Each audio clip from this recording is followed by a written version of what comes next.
చాలామంది అనుకుంటారు base voice అనగానే పెద్దగా ఉంటుంది, వాయిస్ గంభీరంగా ఉంటుంది, చాలా లౌడ్గా ఉంటుంది అట్లా అనుకుంటారు. యాక్చువల్గా బేస్ వాయిస్ అంటే అది ప్లెయిన్గా ఉంటుంది. బేస్ వాయిస్ మీరు అనుకునే గంభీరంగా పెద్దగా సాయి కుమార్ గారి వాయిస్ బేస్ వాయిస్ అంటారు కదా, కాదు. గంభీరంగా ఉండే వాయిస్, గరుకుతనం ఉండే వాయిస్ ఏంటిదంటే బ్యారిటోన్ వాయిస్ అంటారు వాటి.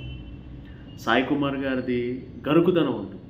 రాయ్ లప్పే, రాయ్ కనిపించే మూడు సింహాలు చట్టానికి న్యాయానికి ప్రతిరూపాలైతే ఇట్లా ఉంటుంది, గరుకుతనం వస్తుంది.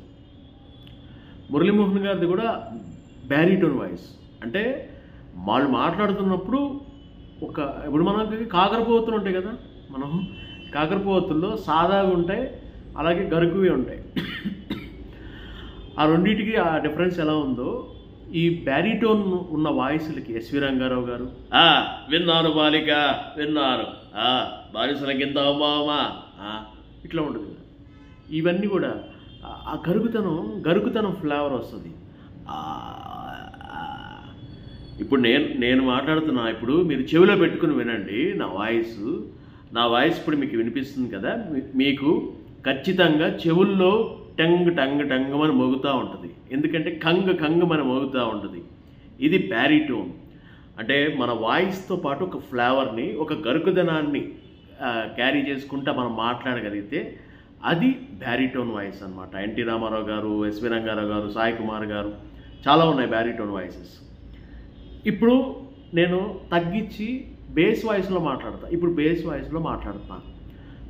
వాయిస్లో మాట్లాడుతున్నప్పుడు ఇప్పుడు వినండి, గరుకుతనం రాదు, ఇప్పుడు ప్లెయిన్గా వస్తుంది. ఇప్పుడు పవన్ కళ్యాణ్ గారిది కూడా బేస్ వాయిస్, బ్యారిటోన్ కాదు, బేస్ వాయిస్. కాబట్టి ఆయన అంటే ఏమంటారంటే ఈ సమాజంలో జరుగుతున్నటువంటి అవినీతి, అక్రమాలు ఇవన్నీ కూడా మేము త్వరలోనే ఒక్కొక్కరిని చీల్చి చెండాడుతాం, వదిలిపెట్టే సమస్య లేదు, అవి ఎవడైనా సరే అంతవరకు వస్తే ఏంటో చూపిస్తా. నార్మల్గా ఉంటుంది, గరుకుదనం లేదు, అది గుర్తుపెట్టుకోండి. హస్కీ వాయిస్లు ఉంటాయి, మళ్ళీ ఇంకో కేటగిరీ హస్కీ వాయిస్లు వచ్చేప్పటికీ మన సుమన్ శెట్టి గారు ఎయిర్ వస్తుంది. హస్కీ వాయిస్లో ఎయిర్ వస్తుంది, గాలి ఎక్కువ వస్తూ ఉంటుంది. రే నీచుడా దరిద్రుడా అమావాస్య రోజు పుట్టినాడు పాపం రా, రేపు ఎగ్జామ్స్ ఉన్నాయిరా, ఇట్లా ఉంటుంది. అలా సిఎస్ఆర్ ఆంజనేయులు గారని పాత శకుని, శశిరేఖ కనికట్టు చేసిందా నా కళ్ళేవైనా చదిరాయ, ఇట్లా.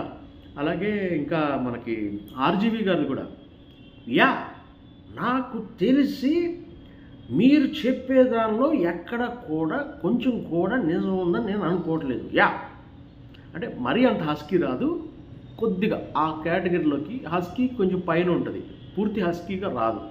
ఆయన తడబడతాడు. ఆర్జీవి గారు ఏంటంటే ఇప్పుడు అక్షరాన్ని సరిగ్గా పలకకుండా మడత పడుతుంది అంటారే, మడత పడేటట్టుగా ఒకవేళ వారు మాట్లాడితే ఏం చేస్తారు?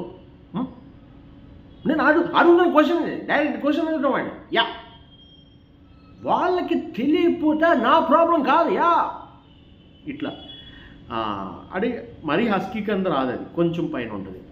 అలాగే మన రావు రమేష్ గారు అయింది ఏదో ఇవన్నీ చూపించండి రా వాళ్ళకి, ఎవరికన్నా వయసు వచ్చింది ఒక్కడికి కూడా కానీ కానీ కానీ కానీ ఒరే ఎందుకురా ఈ టైప్లో ఉంటుంది. అని పర్ఫెక్ట్గా రాదులే కానీ నాకు చెప్తున్నా. హస్కీ షియా జేషిండే గారు ఏం మాట్లాడుతున్నారు, అందరూ తిన్నారా పడుకున్నారా తెల్లారిందా, ఇదే కాన్సెప్ట్ మీద ఉండండి. నిన్న ఎవరో కొట్టుకు తెచ్చారో వాళ్ళు ఎవరో వాళ్ళ డీటెయిల్స్ ఏంటో మాకు తెలియదు, మీరు మాత్రం నిమ్మకు నీరెత్తని పోలీస్ డిపార్ట్మెంట్ అని రాసి వెళ్ళిపోతారు. మీరే కాదు ఏ ఒక్కడో రెస్పాన్సిబిలిటీ ఫీల్ అవ్వడు. ఈ టైప్లో ఉంటుంది. అంటే వాయిస్లో కూడా చూడండి ఎన్ని రకాల వాయిసెస్ ఉన్నాయో. మీది ఏ కేటగిరీకి చెందుతూ ఉంటుంది? మీది హస్కీ వాయిసా, బేస్ వాయిసా? బేస్ వాయిస్ అంటే ప్లెయిన్గా ఉంటుంది. ఇప్పుడు నేను రెండు రకాలు మాట్లాడేటప్పుడు బేస్ వాయిస్లో మాట్లాడితే చాలా స్పష్టంగా మాట్లాడుతున్నా. ఇప్పుడు గరుకుదనం ఏమీ తీసుకురాకుండా నార్మల్గా నేను బేస్లో మాట్లాడటానికి ప్రయత్నిస్తాను. కానీ నాది యాక్చువల్గా బ్యారిటోన్ వాయిస్. బ్యారిటోన్ అంటే బరక. అదే మీరు ఇప్పుడు ట్రై చేశారనుకోండి వస్తుంది బరక. అది ఆటోమేటిక్గా మీరు చెవిలో పెట్టుకున్నప్పుడు ఇలా మోగుతూ ఉంటుంది కదా, అది బరక. హస్కీ అంటే ఏదిరా వచ్చారా పోయారా ఎవరు వచ్చారా చెప్పరా పిష్ పిష్ పిష్ అట్లా ఉంటుంది అనమాట. సో ఈ తేడా ఉంటుంది. సో బేస్ వాయిస్ అనేది బ్యారిటోన్ వాయిస్కి తేడా అది. బ్యారిటోన్ వాయిస్ విన్నాను బాలిక విన్నాను. రావుగోపాలరావుది కూడా బ్యారిటోన్ వాయిస్. చేత ఇదిగో సెక్రటరీ నువ్వు పిచ్చి పిచ్చి నాటకాలు వేసావనుకో నాకెక్కడో కాలుద్ది. చేత నువ్వు ఇదిగో ఎస్ఐకి తక్కువ కానిస్టేబుల్కి ఎక్కువ నోరు ముయ్యస్ ఇట్లా. సో ఇలా ఉంటాయి అన్నమాట కేటగిరీస్. అది బేస్ వాయిస్కి బ్యారిటోన్ వాయిస్కి హస్కీ వాయిస్కి ఉన్న డిఫరెన్స్. ఇవి కూడా గమనిస్తూ ఉండండి, ఓకేనా? నేను అన్నీ అబ్జర్వ్ చేస్తాను అబ్బా. అన్నీ అబ్జర్వ్ చేసిన తర్వాతనే నేను వీడియో చేస్తా. కొంతమంది అనుకోవచ్చు ఈ అన్న ఎప్పుడు చెప్తుంటాడు, నీతి సూత్రం చెప్తుంటాడు, అసలు అన్నకు వచ్చా రాదా మిమిక్రీ అని కూడా చాలామంది అనుకుంటారు. చెప్తున్నా కదా, మీకు మిమిక్రీ కావాలంటే అసలు నేను ఈ సబ్జెక్ట్ చెప్పను. నేను మిమిక్రీ టిప్స్ అని చెప్పింది ఎందుకంటే టిప్స్ వల్ల నలుగురికి మిమిక్రీ వస్తుంది. నేను పర్ఫార్మ్ చేశాను అనుకో అందరితో పాటే నా పర్ఫార్మెన్స్ కూడా ఉంటుంది. నేను చేస్తా అందరిలాగానే. ఇప్పుడు ఎన్టీఆర్, ఏఎన్ఆర్, నాగేశ్వరరావు, కృష్ణ, సోహన్ బాబు, చిరంజీవి, బాలకృష్ణ, పవన్ కళ్యాణ్, ఇలాంటివి అన్నీ, ప్రభాసు, చాలా వాయిస్ మ్యాక్సిమం 70, 80 to 100 వాయిసెస్ చేస్తాను నేను. వాళ్ళు వీళ్ళు చాగంటి గారు, గరిపాటి గారు, వీళ్ళందరి లెక్కేసుకుంటే బోల్డ్ వాయిస్లు ఉంటాయి. కాకపోతే నాకు ఓల్డ్ యాక్టర్స్ ఎక్కువ ఉంటాయి. నాకు 40 years కదా, అప్పటి నుంచి కదా నేను చూసేది. ఇప్పుడున్న కుర్రాళ్ళను కూడా ప్రాక్టీస్ చేయాలి.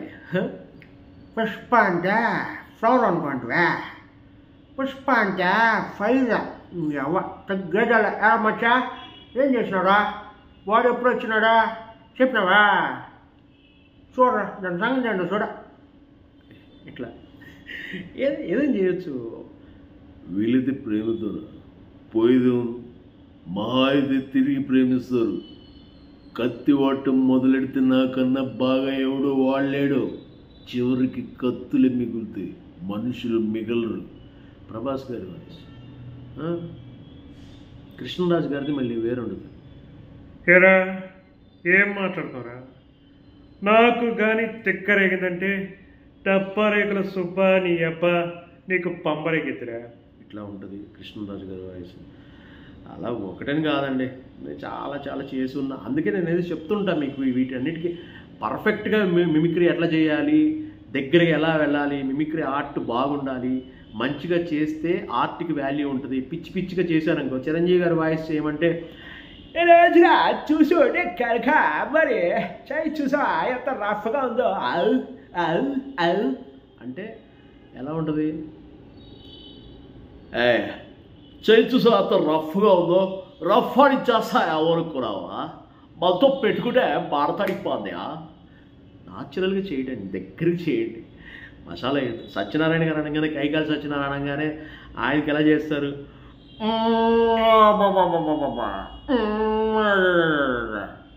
అది కాదప్ప అలా కాదగా అని ప్రతిసారి అంటాడు ఆయన. అలా కాదు తేడకి, మంచితనానికి మానవత్వానికి పెట్టింది పేరైన మన పెద్దవాడే ఇలా చేశాడంటే నాకు కూడా ఇది కూడా అపశక్యంగా లేదు. ఆయన పిల్లలు మన మాట విన్నప్పుడు మనం ఏం చేస్తాం?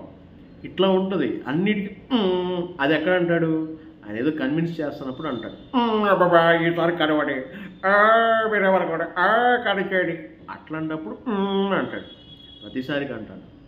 నూతన్ ప్రసాద్ గారి వాయిస్ ఎలా ఉంటుంది మళ్ళీ, అచ్చి 2007 December 14 అది వెంకట్రాపురం మార్కండేయుడు ఉండేటువంటి గ్రామం. ఇట్లా ఉంటుంది. ఏరాలి ఘోరాల్లో చెప్పినట్లుగా. ఇట్లా రకరకాల వాయిస్లు, రకరకాల ఎమోషన్స్, ఫీలింగ్స్ అన్నీ చెప్పుకోవచ్చు అండి మిమిక్రీలో. అన్నిటి గురించి చెప్పడానికి నేనున్నా. కాకపోతే ఎవరికి ఇంట్రెస్ట్ లేదు, ఎవరు దీని మీద శ్రద్ధ చూపించట్లేదు. రైట్, ఇంట్రెస్ట్ ఉన్న వాళ్ళైతే ఖచ్చితంగా నేర్చుకోగలుగుతారు, లేనప్పుడు మనం ఏం చేసేదే లేదు. నేనైతే చెప్పుకుంటా పోతా. కొంతమంది అయినా ఉంటారు కదా, వాళ్ళ కోసమైనా చెప్తూ ఉంటాను.